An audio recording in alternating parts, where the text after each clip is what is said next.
నేను ఆ పోలికతో పుట్టి వచ్చినాడు. మనం ఆ పోలికతో పుట్టికపోతే ఇంతమంది కూర్చునే వాళ్ళం కదా. మానవ పోలికతో పుట్టి ఏది రూపం అండి? దాసుని రూపము. ఇది చాలా కష్టం మనకి. ఏ రూపం అండి చెప్పండి తొందరగా. దాసులు అంటే ఎవరు? దాసులు అంటే ఎవరండి? మీరంతా సావుకారులు. మా రాయలసీమలో చెప్తాము, ఎవరైనా పేదవాళ్ళు ఉంటే భూస్వాముల దగ్గర ధనవంతుల దగ్గర వాళ్ళ పనికి జీతానికి వెళ్తారు, వాళ్ళని ఏమంటారు? దాసులు. లేకపోతే ఇంట్లో పని వాళ్ళని ఏమంటారు? సర్వెంట్ అంటారు. అవునా కదా? అంటే ఏంటి? పనివాడు అని అర్థం. యేసుప్రభు వారు మొట్టమొదటిగా మనిషి పోలిగా పుట్టు ఈ లోకానికి వచ్చినాడు మానవునిగా. రెండవది ఎట్లా వచ్చినాడంట? దాసుడు, పనివాడిగా వచ్చినాడు. నువ్వు నేను పని చేయాలంటే ఎంతో నామోసమానికి. నేను పని చేసేది, నాకు ఫలానా స్టేటస్. నా స్టేటస్ ఏంటి? నేను టీచర్ని. నా స్టేటస్ ఏంటి? ఇంజనీర్ని. నా స్టేటస్ ఏంటి? ఫలానా XYZ అంటావు. ప్రియుడా, నీ స్టేటస్ అది కాదు అనుకున్నావేమో.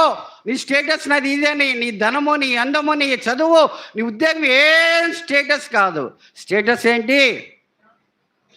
మన స్టేటస్ ఏంటి చెప్పండి.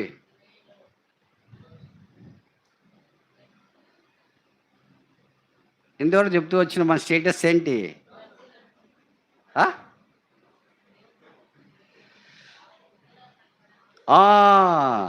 అది నా స్టేటస్.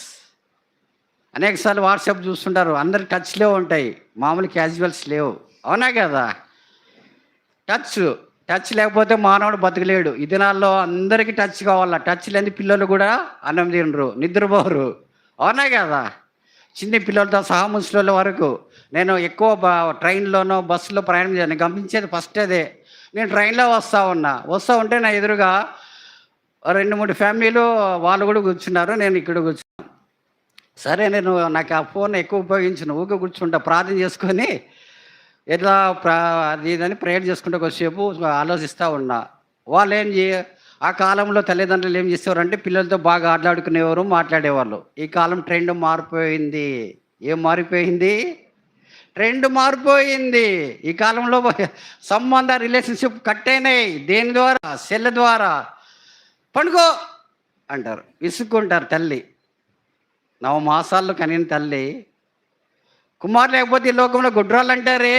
గుడ్రాలు లేకుండా దేవునికి బహుమానం ఇస్తే నువ్వు పెంచిన తర్వాత బిడ్డతో మాట్లాడకపోతే ఆ బిడ్డ ఎంత నలిగిపోతాడు. అవునా కదా? ఒకవైపు విజయవాడ వరకు వచ్చింది సిస్టరు, అబ్బాయిని అంటా ఉంది. ఇంకోవైపు గుడివాడ దిగాల వారికి ఇద్దరు పిల్లలు ఉన్నారు. పిల్లలకి ఎప్పుడైనా కానీ ప్రయాణం చేసేటప్పుడు ట్రైన్లోనా తిరగల్లా, ఆయన తర్వాత స్టెప్స్ ఉంటాయి, కిందికి పైకి దిగాలని ఆశ ఉంటుంది. వాడు ఇట్లే కూర్చున్నాడు. నేను చెప్పిన, రే తిరిగిరా అన్న. వాడు వాళ్ళ అమ్మతో చూసినాడు, ఏమందలే మీ అమ్మకు నేను చెప్తాను అన్న. తర్వాత ఆమె చెప్పిన, సిస్టర్ నువ్వు సెల్లు చూడి, నేను వాంతో ఆడుకుంటానులే అని చెప్పిన. అప్పుడు వాడు మెల్లగా వచ్చి నాతో ఆటలాడుకునే మొదలుపెట్టినాడు. చెప్పేది ఏమంటే, దినాల్లో మనం సెల్లుకి ప్రిఫరెన్స్ ఇస్తాం. అవునా కదా? చెప్పండి, నిజమా? అవునా? నిజమా కాదా? పలకరు, మీరు బుద్ధిమంతులే కదా. ఒక చెప్పున్నా, నేను అనంతపూర్లో ఒక షాప్ పోయినా, ఏదో కొద్ది పని పోతే అక్కడ ఆ ఓనర్ సెల్లు చూస్తున్నాడు, పని వాళ్ళు కూడా. నేను అన్నా, అబ్బా ఇట్లా షాప్ ఉండాలి నాయన, నాకు కూడా, నన్ను కూడా పెట్టుకుంటా. ఆయన అన్నాడు, ఏమి ఆయన సేటు, ఏం సార్ అన్నాడు, నువ్వు సెల్లే చూసువి, నీ పని వాళ్ళే సెల్ చూసుకుంటుండారు, ఇక్కడికి వస్తారు, అక్కడ బయట కూడా చూడన్నాడు. అంతా సెల్లెలే, కోతులకి కూర్చున్నారు.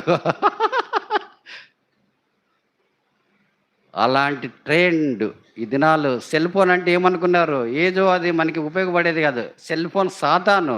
సెల్ ఫోన్ ఏంటి చెప్పండి? సాతాన్ని ప్రేమిస్తారా, దేవుని ప్రేమిస్తారా?